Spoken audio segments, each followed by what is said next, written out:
I think it's mere compulsion. It's something in me that wants to talk about this. I'm compelled. Two things that are so beyond this small confined space of words, of expressions that are merely adequate enough to run a mundane world, and then me attempting to say something which is beyond that through words. I think I'm guilty, and I will be guilty of that folly today. Love and music. Let's talk about that. Both are quite dreadful things to touch from a logical, rational approach. It does not make sense and will never do. Still, some force in me just wants to talk to somebody who might actually interpret these words into that which actually transcends these words. Love, this thing that we don't know, yet the greatest power that we possess. What will we be without love? What will life be? It's unarguably the essence of existence, the consciousness that is made to choose between everything and love, and eventually makes the most beautiful choice of love. That's the whole evolution of existence has been, to create something that voluntarily chooses love. I have something to propose here as my own thought, but I think there's something that actually transpires between music and love.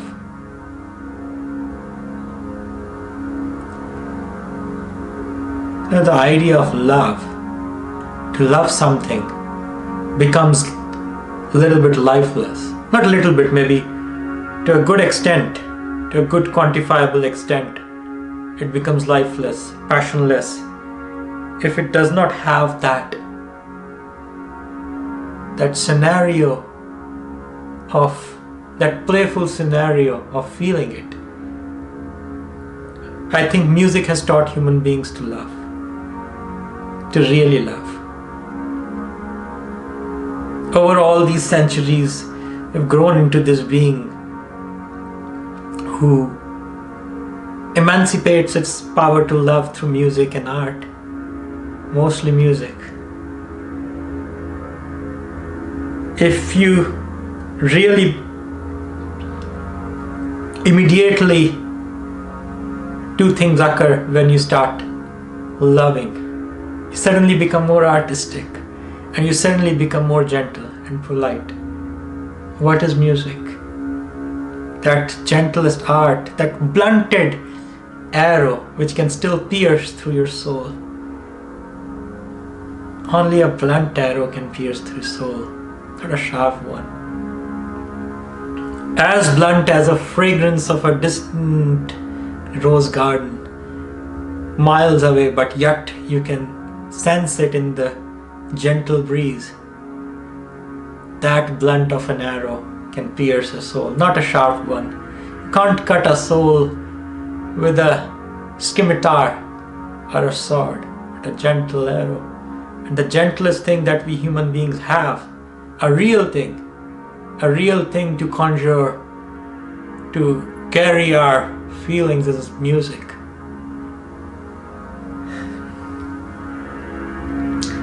The great lovers are these enlightened beings who dance, who have this motion of emotions, But only when it dances to an expression of soul becomes a real art. Anything moving is just motion. But anything which has a synergy to music becomes dance. Your love, only the act of loving is not enough, but to beautify it, to adorn it with music is the love that we human beings are powerful enough of doing. And recently I was reminded of a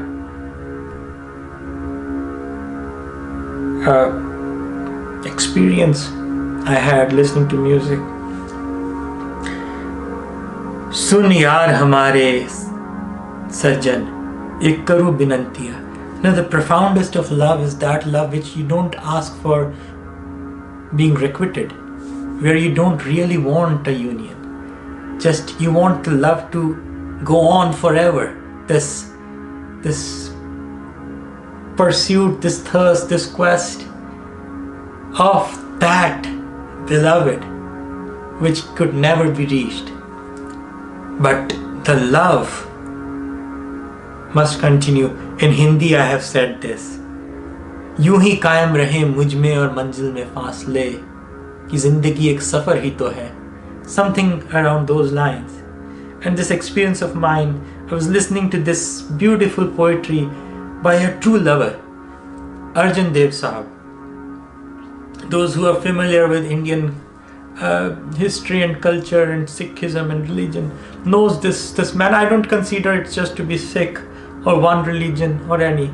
Every lover has already transcended all these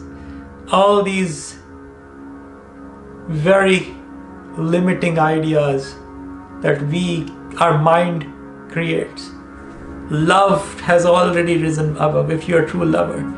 He says, सुन यार हमारे सज्जन एक करूँ बिनंतिया.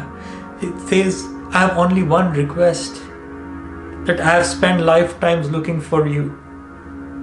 Somebody who will tell me where you are. I will right away behead myself and offer my head as my reward for just that knowledge that how can I find you. But that will never happen. But then he has this surmounting, overwhelming lament and pathos and desire to get there. But what comes to him naturally is music. He sings it. And everybody who is a lover can relate to those sounds of music and song. Instantly this love and music, if put together, it renders you into this boneless, shattered heap of just emotions ready to flow. You just find yourself free of these manacles of being in a shape, always being a human being, always trapped within these limbs and body and thoughts and ideas. Suddenly it just makes you something more fluid, something more airy. That's the power of music. And when music combined with love, that's like your love being the lyrics and music being the energy. That's the language of the soul.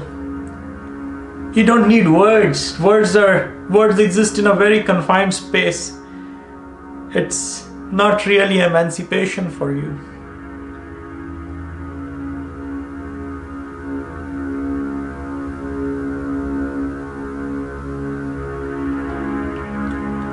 Falling in love with art itself, perhaps that's the highest.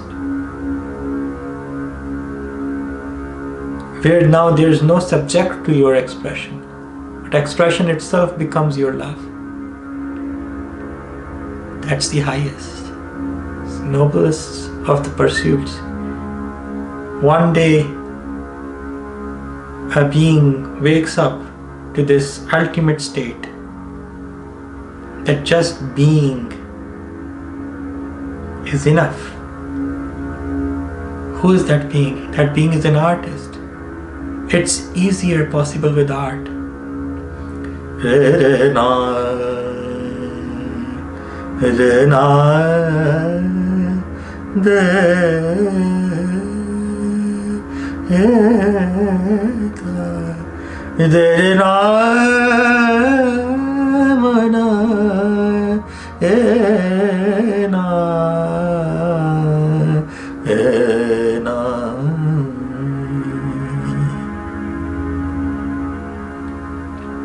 You're so absorbed, so immersed, you're just the art itself.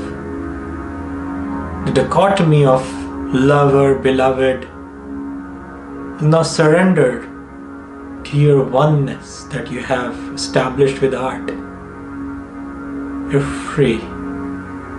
You're not bound to any tools. Your expression becomes infinite, because it's not now addressed to anybody but the expression itself. That's the highest. Music and love ultimately merges into one.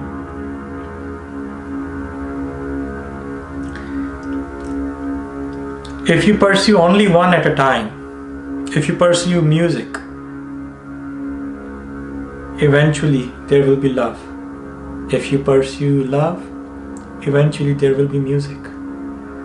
Not every being who does music and practices it is actually going to be loving. Now question arises that there are so many musicians still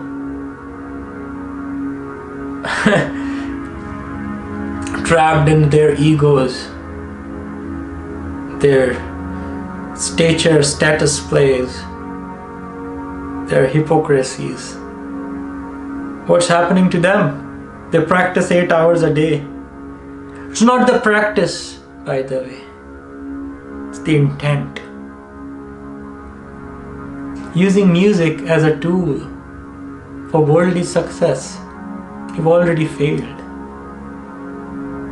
Music should be this weapon, this dagger, this knife to perform a harakiri on yourself, to kill yourself. Music is no antidote. It's the poison. You first establish that if you want to do music, sir. Most useless thing that you will ever do. Either love or music. It only means something to you. Oh well, you love somebody else. It's in self-interest. It's not enough. In a romantic situation, your love gets rejected so many times. Did your love meant nothing to the other person? Yes. It meant something to you. You want to love. People don't want to be loved as much as they want to love. We have kept this truth from ourselves for a long time. We have been so outwardly expecting things in the mirror to be real, not this side to be real. But the truth is that we want to love. We feel relieved. We do ourselves a favor if we love somebody. We do the other person, if that allows you to love that person, has done you a favor. Not that music is any different. It's the same. You do it for yourself.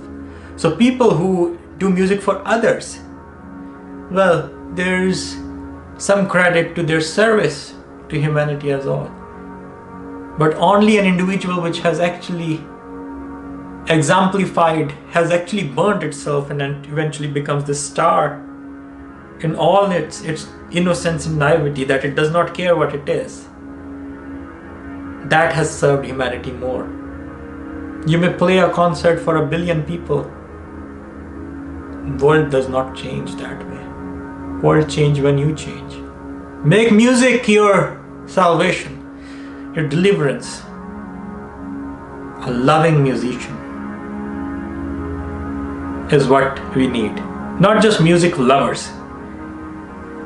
A loving musician is what we need, whose acts are musical, who spends time in this pursuit of this veiled entity so far beyond the threshold of our human comprehension, yet wants to leap and reach it and die doing that.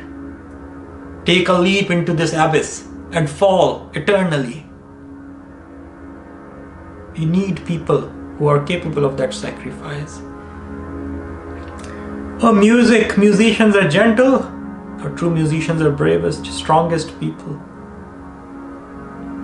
I said, harakiri, to kill yourself in honor of the soul's call. Your soul calls for it. To kill the ego, I mean. To kill the I that wants to just linger around all these sweet candies which are already being chewed and sucked on. That's what we human beings are. We are those flies that lingers around all that our ancestors have done, and perhaps our posterity will do too. We need to kill that, and that sinister idea of a weak spirit. That's not true for us. We are stronger than that. Now I must again urge you all to really take charge. You don't have to really be strong enough to tell yourself what matters. You just have to be courageous enough that you close your eyes once. Oh man, I've been doing all this for others. That has been done by everybody before me, everybody around me.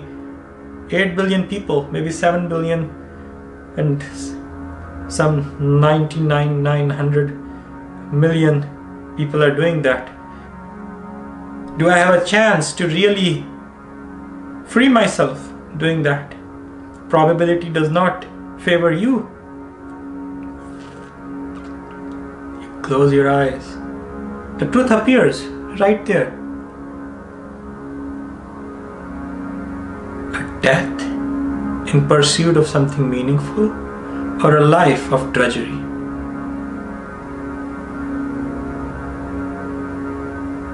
You can be a legend, a lover,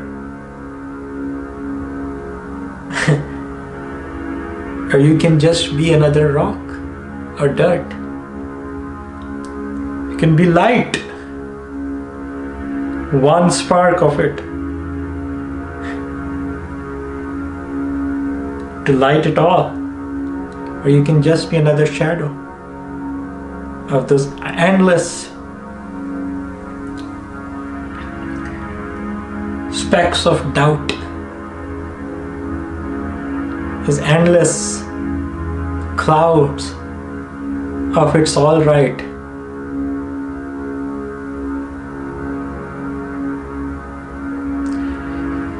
Well,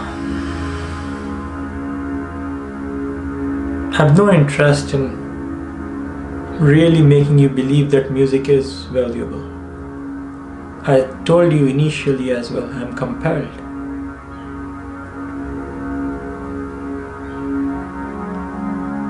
One day you will understand. Maybe it's today.